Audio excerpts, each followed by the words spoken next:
Trillions of dollars on the line, multiple warnings from industry experts, and now other countries are saying Canada needs CUSMA USMCA just to keep our economy alive. Luckily, against Mark Carney's wishes, one of the top trade negotiators on the Canadian side has admitted that Canada's strongest, most important relationship is with the United States and USMCA, which is good because on the American side, they're giving more warnings about some of the rules and industry concerns they have inside of Canada, which need to be addressed because Canadian security is on the line more than anyone else's. And now international investors are saying Canadian regulations are so bad that they would rather invest anywhere else. And they are warning one of the final blows will be to the Canadian dollar, maybe the Canadian peso. But we do have some examples of how the Canada and the US can work together in a positive way. We also have a crazy story at the end of the video about some foreign entrepreneurs. I can't believe he figured out such a smart business idea. There's lots to talk about in today's video, very trade heavy. Let's get into it. All right, jumping into the trade stuff right away because we got a lot of it. Here is an example of an industry expert saying that Carney's pivot to China cannot rescue our industries in crisis. As we know, CUSMA USMCA is the only thing keeping Canada's economy alive, and we have some pretty passionate statements here showing how we can't move to these other fantasy markets. And I'm playing this for context because we're going to get into the new statements from the trade negotiators on either side, why this is important. Very quickly say that if we're looking at diversifying into other markets, how can that, do you feel optimistic that there is an opportunity to also do that at this time? Not a chance. To diversify into Somebody says not a chance in the background. to sell to other markets? Yeah, non-US. Oh, not a chance. This guy right here. Outside of the US. I actually didn't even hear that the first time I listened to that. We're hearing that live. There you go. The guy in the corner, what's his name? Cyrus Jabelli? Not a chance. There you go. To sell the tool to China? Impossible. To sell a tool to India? Impossible. To sell a tool to Europe? Highly unlikely. Our world is U.S. integrated. This is what CUSMA has done. This is what we've built our business on.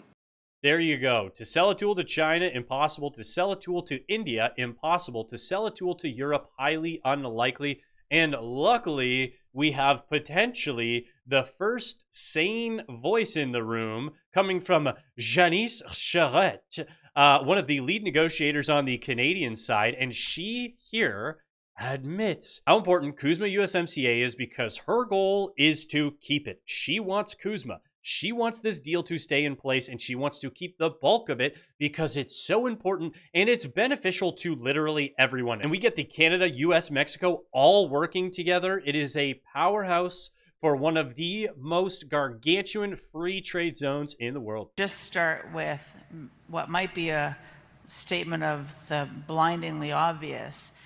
Which is that I call it USMCA these days because I spent all my time in the US, but the US-Mexico-Canada trade agreement is a good agreement. It is an agreement that brings benefits to businesses, to employers, to workers and families and communities in the United States, in Mexico, and in Canada. There you go. So luckily, again, this is against our relationship with the U.S. has become a weakness. We don't want to deal with the U.S. We are going to treat them as if they are trying to take us over. They're trying to hurt us, especially later on when we get to the clip where he talks about weaponizing the reliance on the U.S. It's like, give your head a shake. It's really the framework that underpins this marketplace, which is the envy of the world. And it's just a few numbers. You know, the North American market, 506 million consumers with a combined GDP of $42 trillion. Canada is the #1 customer of the United States. In fact, 39 million Canadians buy more goods from the United States than 2.8 billion people from the combination of Japan, the UK, and China together. Heck yeah, the partnership benefits everyone. And the idea, whenever you see some of the trade sticking points that the US has with Canada, and they're like, hey, you guys are doing XYZ. Can you change this? They seem like the most fixable things. I like the idea that Canada is fighting for protections. It's just we seem like we're picking the wrong battles. So we are an important customer for them. Our FDI into the United States, foreign direct investment into the United States, is almost 2x what the US FDI is into Canada. $3.6 billion of goods cross the border every single day. And we've seen a 27% growth in bilateral trade since the agreement was signed. And she just continues to list off a laundry list of reasons why the relationship is beneficial to both countries. Not a weakness like Mark Harney wants us to believe. And we're going to get into the clip in a second where he talks about the weaponized reliance, because you're getting mixed messaging here. Speaking of government mixed messaging and confusion, before we get into that, let's check out today's sponsor. Now, this is for my viewers down in the United States, because Medicare down there, it's a bit of a mess. And we talk about it all the time on the channel. The governments make these programs intentionally opaque. They make it difficult to understand, and they are not designed with your best interests in mind.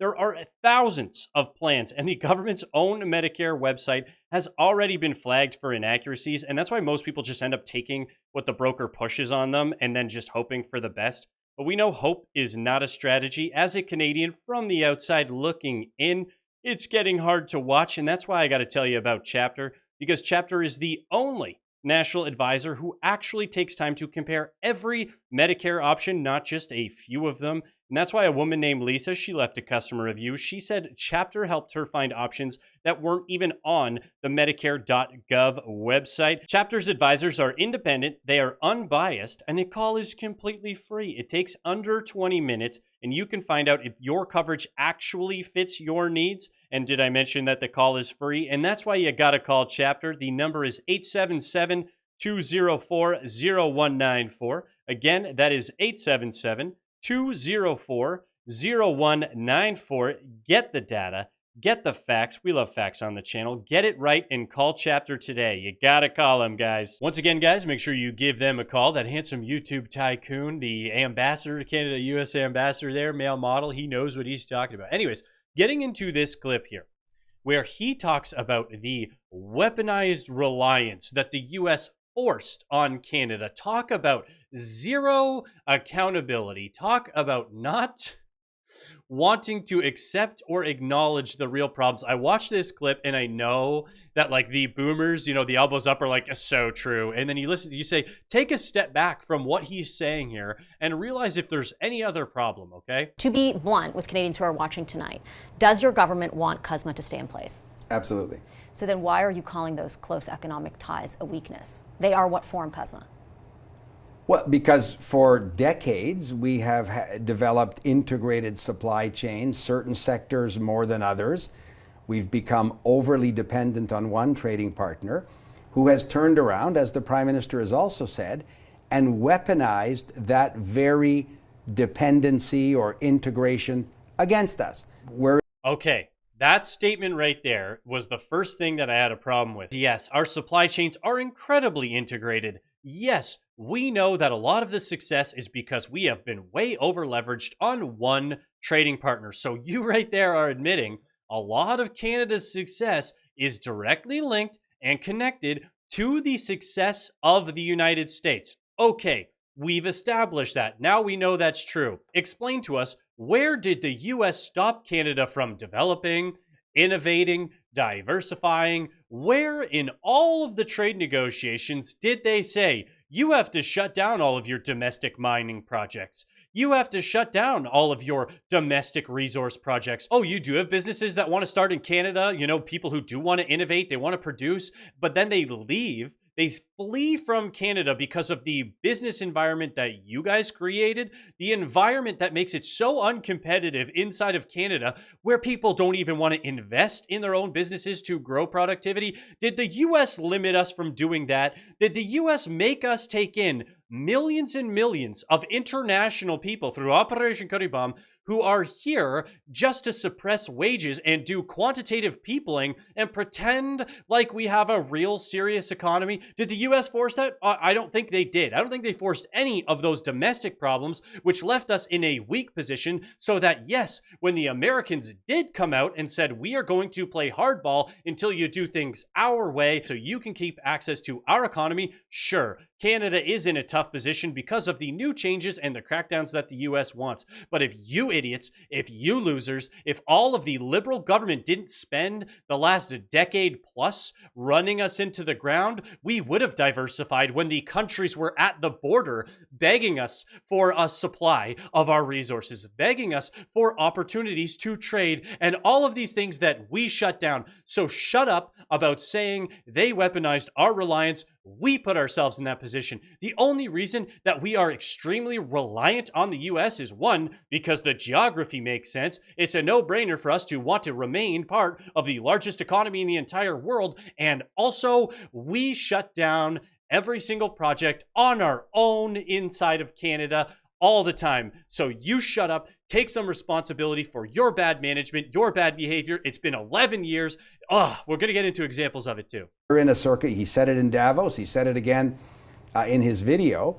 We are not going to continue to be overly reliant or dependent on one trading partner that puts the country and the workers that we are understandably concerned about in this position. So you did that. We're going to control what we can control. We're going to diversify trading relationships as aggressively and as quickly as we can. We're going to build big, major projects in the interest of Canadian workers and the Canadian economy in Canada at speeds we haven't done. But at speeds we haven't done. How come you guys have been in power for over a year now with the new government? And that's me being very generous because it's already been over a decade, like we've established, and nothing's been approved. None of the major projects are underway that weren't already underway. Everything that's somewhat getting any level of small movement was already underway, and you guys are trying to take credit for it. So speed's not seen in a generation. At the same time, geography is what it is. We're next door to the biggest economy in the world. They will always be a critical trading partner for Canada.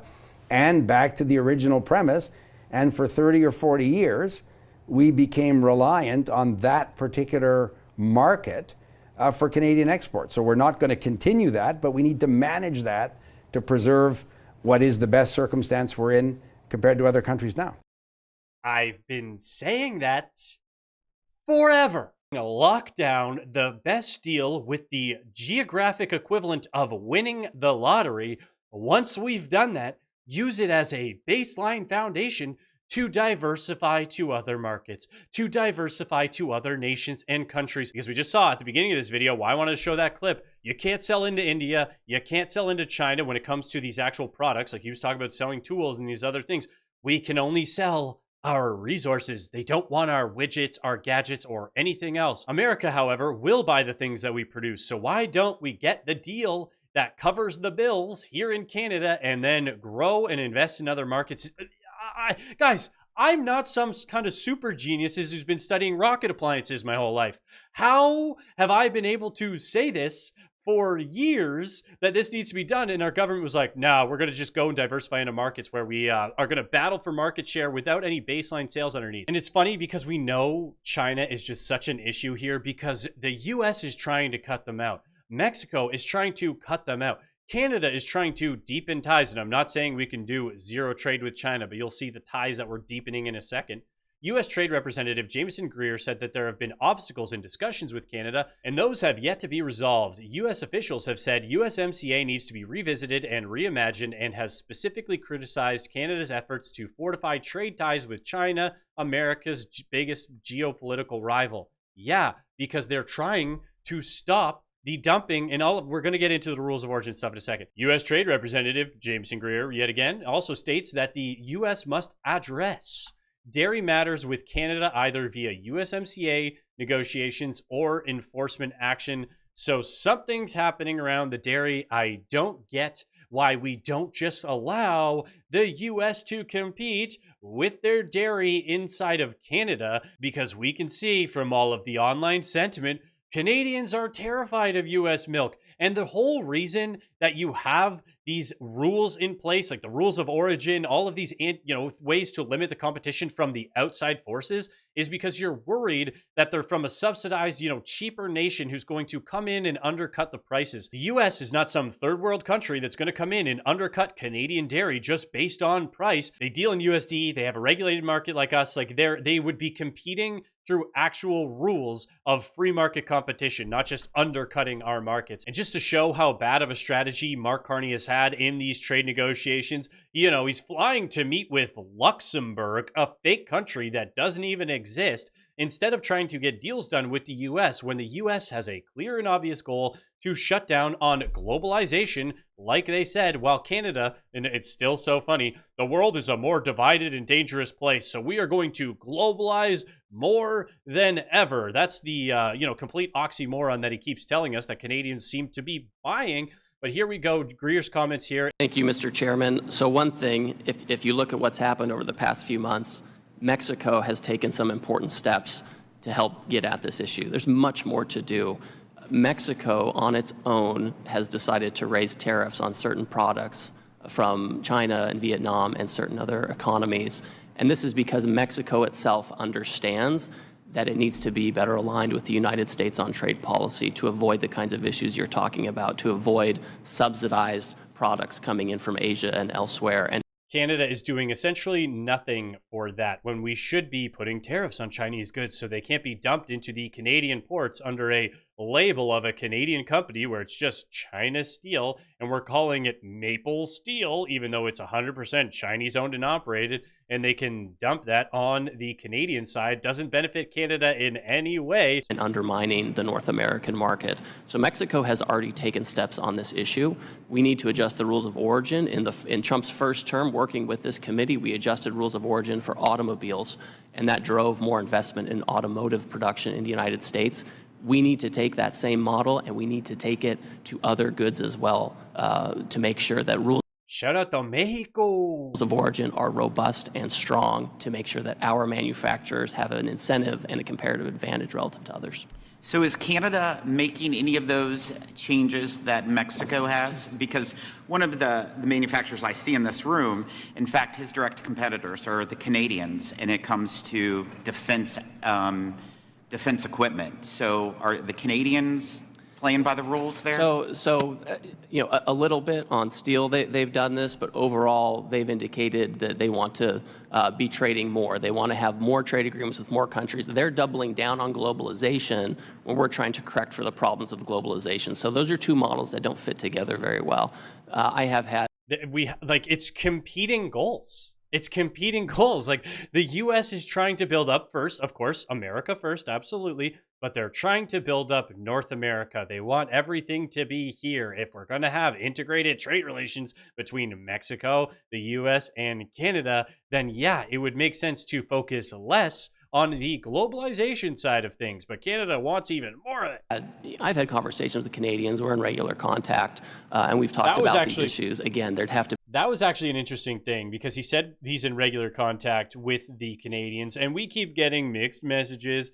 Are they talking serious discussions or not? What's going on? Is there trade negotiations going on? So it was interesting that he made that comment there. Be a rule of origin put in place, and if the Canadians don't want to have the rule of origin, then we'll have to have some other border control to make sure that we aren't disadvantaged. Yeah, this is a huge priority of mine, especially in looking at the review of USMCA. I want to make sure under all circumstances, U.S. manufacturers are treated the same or better than other manufacturers in Canada or Mexico or China or wherever they're at.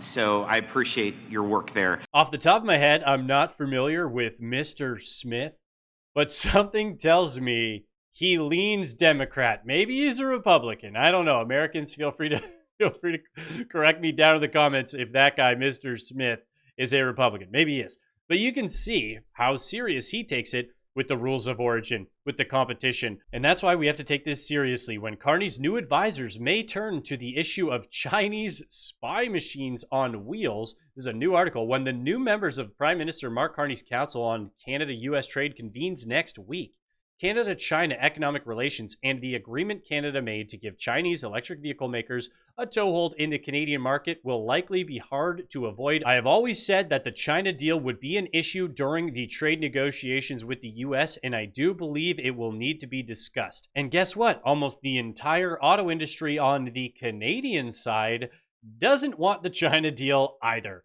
They specifically said, this doesn't look good for Canadian jobs. Nobody wants this deal. It's very dumb. They are not going to be allowed, ever. I cannot see a world, and maybe I'm wrong, and 10 years from now, everybody in the US is going to be driving Chinese EVs. Personally, I don't see a world where the Chinese EVs are all over the United States. And then again, you talk about spy machines and the security issues and what that means for us continuing to invite China into our networks, into our infrastructure. And at this point, we just found out, the shout out to Holly Doan there, from the RCMP, which is, we don't have an equivalent of the FBI, but if we did in Canada, it would be the RCMP. And they're now saying Chinese police are a law enforcement partner, okay? Just like the FBI, says the RCMP police.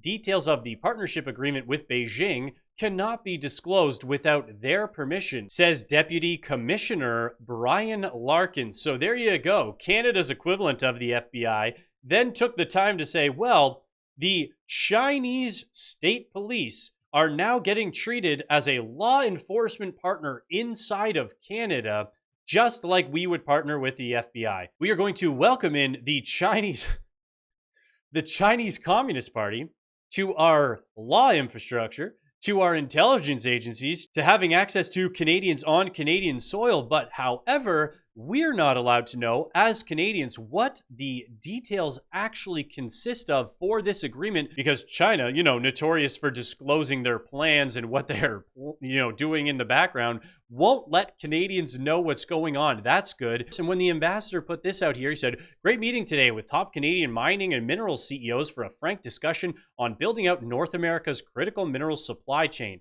This is exactly the kind of US-Canada collaborations that President Trump's energy and critical minerals agenda is designed to accelerate, because the North American mining industry is so interconnected. When you look into the ownership, a lot of these companies, it's like this American company owns this mine in Canada, but this Canadian mine company owns this mine in America, and Mexico's all the crossover. You see all of the connection. Granted, there's a lot of Australia, a lot of UK outside money coming in as well. However, on the Canadian side, for some reason, we keep selling all of the mining projects to China. We keep building mining infrastructure for China. Now we're giving them access to the backdoor ports so they can have more mining access. Why would we do that? We don't need to sell out Canada to China. But a funny thing is, I think because I think I said this before too, but I think the Liberals winning their majority officially, the media can now be more like anti-liberal, anti-elbows up and bring on these people. And the experts feel comfortable saying, preserving and growing CUSMA USMCA is key to Canadian prosperity, says the BMO CEO. Darrell White has been appointed to Carney's new advisory committee on Canada-US economic relations. So just the CEO of one of the largest banks, aka if you're one of the largest banks in Canada, that means you're just one of the largest companies in Canada, which is not a good thing, but he's in charge of a company that's that big. He understands the investment side of things, and he says it's key to the prosperity. And the reason is because they talk about it too, and they talk about it in this video, is because Canada is basically uninvestable according to other countries. So all of these countries that were getting all of these trade deals done, it just comes down to resources. There's almost no other industry where we're like, oh yeah, we're going to supply you auto parts. No, they're not coming for our auto parts. They're not coming for anything else. They realize Canada has the potential to actually be a resource powerhouse. And they say, okay, we will do deals with you to buy resources. Great. However, in every other way, they find Canada uninvestable. They think Canada is a pariah because they go, look, your regulation is so bad. Here's an example of an industry expert from an international company saying how bad Canada is, how domestic problems are the number one problems. So when you're looking for the investment, and when these investors are looking at our industry and they're looking at Canada, how do they encounter this price on carbon? You've talked about other countries. Can you just expand on that a little bit? Sure. So, I mean, the way that we look at it is that we have to look at the Yes, well, very much we're an outlier. So for the first instance, we have to kind of characterize that. Those that are familiar with Norway will kind of quickly understand that this is part of another economic rent. But unlike Norway, and like I said, there's no equal and an opposite offset to balance that risk. So it's simply has to be modeled. And what they don't understand and they don't appreciate are the nuances and the complexity in the systems that exist here in Canada. So what they end up doing is modeling the worst case outcome. So in not 50 cents as I've heard it before, but it may go as high as $2.50, which on a $60 a barrel, when $45 is your target price, it starts to become meaningful. Well, I thought Mark Carney told us that the world wants carbon pricing. The world is literally begging for carbon pricing, and everybody wants Canadian oil because it's the best decarbonized oil. Whenever he says that, he just means Canada is making its oil more expensive for no reason. Okay, and would you agree that it's not just the price, but it's also the complexity? That is very political speak. The complexity. Could you say it in any other way? Like, they make it so stupid, so inconsistent. They make it impossible to actually know, because the Liberals have no actionable plans. They have no real ideas. They have ideology of like these ethereal things they want fixed, but no way to actually take care of it. Very much so. The complexity is of great concern. This is a program in Canada that was first discussed in 2017, initiated in 2019, was reviewed in 2022, modified again in 2023, and now we're talking about it today in 26, with more discussions to be had in 27 and 28. 2017, 2019, all of those other years that he listed as well, that was way before the trade war. That was way before these CUSMA negotiations that we were having recently. So what was the problem? How can we blame the Americans for this one? I would love to know how we can blame this on Donald Trump, because I'm sure it's going to get spun into that anyways. But it's also resulting in this, which is scaring me the most, which is Looney's weakening ties to oil prices amplifies bets against it. Countries across the world are now betting against the Canadian dollar because they have such low hopes, such low trust that Canada is actually going to pull off any of these projects. This was the most important part. The declining competitiveness of Canada's oil extraction and a decrease in investment in the oil sands have contributed to a decoupling of the currency from oil prices, according to strategists. So they don't believe in Canada's future moving forward internationally, so they stopped buying the Canadian currency. They're expecting the Canadian peso, which if this keeps up, we are going to get the Canadian peso, which is why I was happy to see this video here with Canada showing an example of an industry, us purchasing US products, which is creating jobs, providing investment inside of Canada. CTV's Quebec Bureau Chief Geneviève Beauchemin now on what the decision means for Canada's economy. Geneviève. Yes, Sandy, Lockheed Martin executives landed on Canadian soil with an announcement and a bit of a message about the benefits of the F-35. Just, oh, by the way, this is to reinvigorate the purchases, the F-35 jets from the U.S. instead of getting the Gripens from Saab in Sweden. With signatures and a handshake, Lockheed Martin penned a plan, a memorandum of understanding for the maintenance of F-35 fighter jets at the L3 Harris MAS facility in Mirabel. This, say executives, to maintain, even create jobs. This partnership that we're here to celebrate today just continues an extension of this trust and the relationship that we've already established and really builds upon that foundation that we have with Canada. And one thing that I thought was awesome, so they get into all the details here. It's great. It would be long-term, and people don't understand the jets fly for such a short amount of time. The rest of the time they're getting worked on. So this would be good for jobs. This would be good for reinvestment on the Canadian side. Have this contract grow, deepen the ties there. Not only that, it makes a sort of standardization inside of the North American response, knowing we have these jets capable of this. They can respond to this, threat in this amount of time. So the idea that we can coordinate on that is already a benefit. And not only that, Lockheed Martin has a pretty big investment inside of Canada. It's just called Lockheed Martin Canada. And I laugh because there was a sale that happened maybe a couple months ago that this Canadian company sold this cutting edge new military tech. And I think they sold it to Germany, I believe. And you looked into it and I'm like, wow, amazing. It was like $1 billion sale. It was huge for a Canadian company. I was excited. It was Lockheed Martin Canada that they called a Canadian company. It was just Lockheed Martin Canada. So yes, we are integrated. We are connected. But for some reason, the only entrepreneurs Canada wants are of the foreign variety. And then we get these cases here. And this case was just so impressive. I couldn't believe the genius on display here. So amazing that the ex-CBSA employee, aka that is our border security agency, so he's working as a border guard, improperly passed on data to potential real estate clients. And you're like, what? The tribunal found Kalisa had committed dozens of worrisome unauthorized searches of sensitive databases, aka confidential documents, confidential information. For at least 13 years, an employee of the Federal Border Services Agency improperly accessed government databases and passed on confidential information to applicants, some of whom would become clients of his real estate side gigs. At the time of his firing, Kalisa's job as a senior program officer was to recommend if the agency could continue safely removing inadmissible foreign nationals to certain countries or not.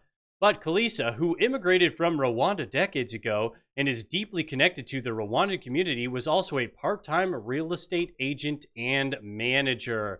So, this international foreign entrepreneur was getting paid government taxpayer dollars to sneak in people to Canada who should not have been here in the first place, using confidential documents behind the scenes. So government-funded fraud, government-funded invasion, because these people are not supposed to be here, and then he was using them to grow his real estate business. And all that's happening is he's getting a tribunal and losing his job. So all of that damage done, once again, government taxpayer funded for him to get rich and get wealthy based on scamming, stealing, and invading. And all he's getting is a slap on the wrist. Okay, good to know. If you ask me, we should just have the foreign entrepreneurs doing all the trade negotiations with the US because they seem to figure out how to get deals done. Just requires a lot of scamming and stealing, but our government loves that anyways, to be honest, and they can't seem to figure this out. And if the US does pull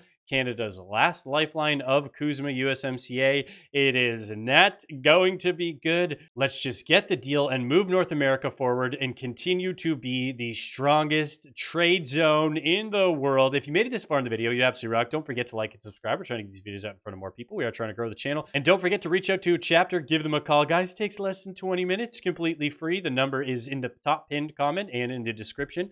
Thank you, and have a great rest of your day.